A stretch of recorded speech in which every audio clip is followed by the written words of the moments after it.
はじめまして。そしてお帰りなさい。エマイン東京のホスト、エマです。皆さんは、Post Japan Depression という言葉を聞いたことがありますか？今日のエピソードでは、Post Japan Depression とは何なのか、そして私が感じることについてお話ししていきたいと思います。それではエピソードに入っていきましょう。Post Japan Depression とは最近 SNS で使われるようになったネットスラングで、日本語では日本ロスなどと訳されることが多いです。外国人が日本に旅行に行って帰国した後に日本に戻りたいと感じたり、日本と自分の国のギャップを感じて気分が落ち込んだりすることを言います。日本ロスを感じる人たちの中で一番多かったのは、日本は街全体が整っていて綺麗だということです。特にトイレや電車の綺麗さに驚く人が多く、帰国してから外でトイレを使いたくなくなった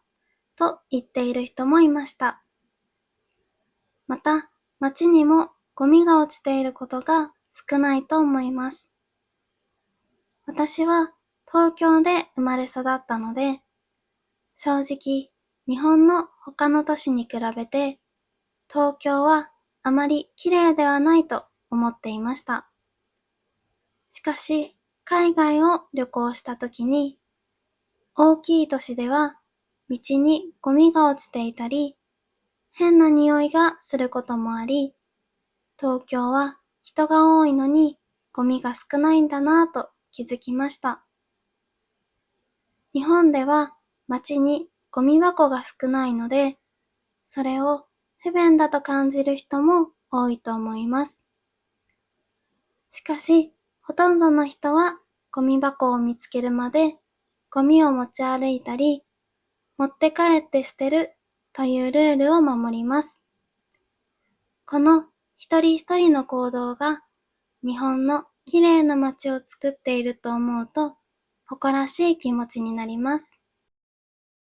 そして日本人について褒めてくれている人もとても多い印象があります。日本人は礼儀正しく公共の場で静かにしていると言っている人が多いと思います。確かに電車やバスで大きな声で話したり、大きな音を立てる人は少ないです。海外を旅行すると、電車やバスでもみんな楽しそうに話したり、何かを食べたり、音楽を流している人を見かけることもありました。それは私にとって大きなカルチャーショックでしたが、私はそれが自由で面白いと感じました。バスで知らない人に話しかけられたことも何度かあり、最初は戸惑いましたが、本当に楽しい経験だったと思います。そして、電車のホームやエスカレーターなどで並んで待つことに感動している外国人もいました。日本では列に並ぶ文化が強く、他の人の邪魔にならないように気をつけることも大切にされています。それ以外にも接客の良さや食べ物の安さや新鮮さ、コンビニの便利さなど、いろいろなことに対して日本ロスを感じる人がいます。私は日本人として日本の良さに気づき、日本を恋しく思ってくれる人たちがいることを本当に嬉しく感じます。もちろん、日本は完璧な国ではないので、日本に来てがっかりした人や、あまり良くない経験をした人もいると思います。だからこそ私は日本のルールを守ったり、敬意を持って旅行してくれる人たちに日本を好きになってもらえるような行動ができたらいいなと思っています。日本のルールを全部知らなくても、日本語が話せなくても、敬意を持って旅行してくれているかどうかは伝わります。ただ、日本人の行動を真似したり、笑顔でありがとうと言ってくれるだけでも、日本人はその気持ちを強く感じられると思います。そうすることで、皆さんの日本旅行が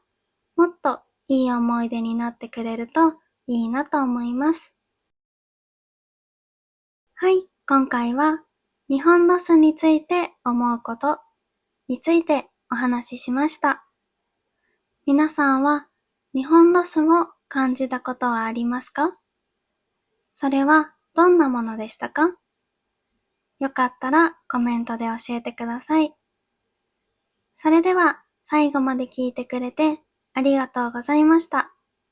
またねー。